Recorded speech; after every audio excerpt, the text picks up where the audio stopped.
Hello friend, তো চলো আমি কিছু খাবারের কথা বলি। যেমন আমাদের সব খাবারগুলো কিন্তু আমরা সবাই খেতে পারি না। বিশেষ করে মানে যাদের একটু বয়স হয়ে গেছে, যাদের প্রেশার আছে, প্রেশার যদি বেশি থাকে, তো প্রেশার বেশি থাকলে কিন্তু যাদের প্রেশার আছে তারা কিন্তু তোমরা কাঁচা নুন খাবে না, নুনই খাবে না। অনেকে বলে নুনটাকে একটু কড়াই নেড়ে নিয়ে জলটা মেরে এরকম খাওয়া যায়। অবশ্যই না, নুনটা খাওয়া ঠিক না। তরকারিতে নুন দিয়ে, তরকারিতে মানে নুনটা খাওয়াও কম যদি পারে, তাও ভালো। কারণ নুন খেলে আমাদের শরীরে কিন্তু, বেশি নুন খেলে কিন্তু তোমার শরীরে জল হয়ে যায়, ঠিক আছে? তো খাওয়া ভালো না। আর হচ্ছে তোমার যেমন মিষ্টি, আমরা তরকারিতে, সবজির তরকারি বেশিরভাগই আমাদের এখন যাদের সুগার আছে তারা কিন্তু আমরা সবসময়ের জন্য মানে মিষ্টিটা না দিয়েই খাবো এটা। তো একটু আধটু যদি গুড় দেওয়া যায়, গুড় দিলে গুড়টাই কিন্তু মানে কোনো অসুবিধা হয় না। কিন্তু গুড়টা পিওর কিনা এটা বোঝার বিষয় আছে। দেখো, আখের গুড়, যেমন আখের গুড়, ভেলি গুড়, আমরা এগুলো রং করে কিন্তু বিক্রি করে, ঠিক আছে? যদি পিওর গুড় হয়ে থাকে তাহলে কিন্তু তরকারিতে, আগেকার মানুষেরা কিন্তু তরকারিতে গুড় দিত, রান্নায় গুড় দিয়ে দিত, ঠিক আছে? তো সেই গুড়টা দিয়ে দিত তরকারি অল্প বিস্তর। তবে সুগারের মানুষদের না দেওয়াটাই ভালো। তবে যারা একটু মিষ্টি, সবজির মধ্যে মিষ্টি খেয়ে মানে অভ্যাস, তাদের কিন্তু অতি অবশ্যই একটুখানি তরকারিতে তখন মিষ্টি দিতে লাগে। তো প্রচুর সবজি খাবে তারা। তারা কিন্তু ভাত কিন্তু কম খাবে, ভাত কিন্তু না খাওয়াই ভালো। ভাত ধরো এরকম একটা ছোট্ট কাপের এক কাপ, মানে নেশা, ভাতের নেশা যাদের আছে, মাছ টাছ খেলো, মাছের ঝোল খেলো, ইচ্ছেই করতে পারে একটু লেবু দিয়ে মাছ দিয়ে খাবে, ইচ্ছেই করে তখন একটুখানি ভাত খেতে পারে।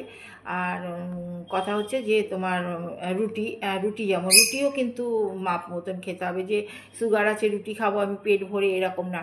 পেট ভরে তুমি একটা জিনিসই খেতে পারো, সবজি, ঠিক আছে? সবজি, আলু না কিন্তু সবজি। আর তোমরা আলুর বদলে কিন্তু পেঁপে দেবে, ঠিক আছে?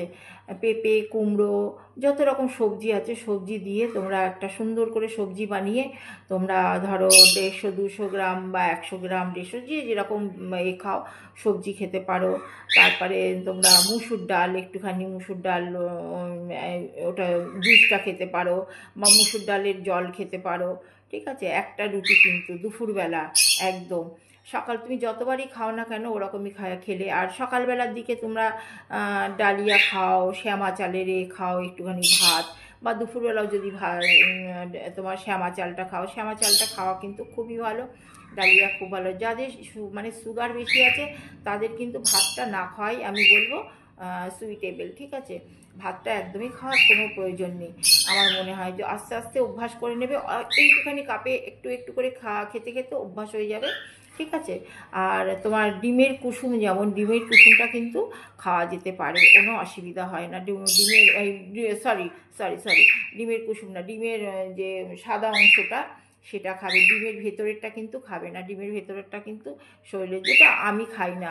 আমার যদিও সুগার নেই, আমার মায়ের আছে সুগার, বা যাই হোক, তা সেটার জন্যে আরও বিশেষ করে বলছি। আমার আশা করি আমার মা ভিডিওটা দেখবে।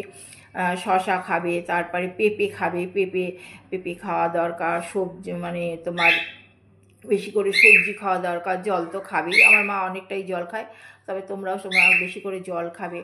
তো আমি কিছু কিছু খাবারগুলো এরকম বললাম। আর যাদের প্রেশার আছে না তারা কিন্তু তোমার পটাশিয়াম যেটা আছে সেটা জিনিসটা, মানে কলাটা কিন্তু বেশি করে খাবে। কলাটা খাওয়া ভালো। সেটা তোমরা কাঁঠালি কলা বলতে পারো, আবার সিঙ্গাপুরি কলা বলতে পারো। কিন্তু আবার কাঁঠালি কলা যারা বেশি মোটা আছে, হেলদি, তারা কিন্তু কাঁঠালি কলাটা খাবে না, তারা খাবে হচ্ছে তোমার সিঙ্গাপুরি কলাটা, ঠিক আছে? সিঙ্গাপুরি কলা সারাদিনে তোমরা 3টে খেতে পারো, ঠিক আছে? তো আমি যেটা করেছি বা আমি জানি সেটাকেই বললাম। আমি কিন্তু এটা আমার মন থেকে গড়িয়ে বলিনি, এটা আমি করেছি আর এটা বেনিফিট পেয়েছি, তার জন্যই বললাম, ঠিক আছে? তো আর তোমরা প্রচুর জল খাবে।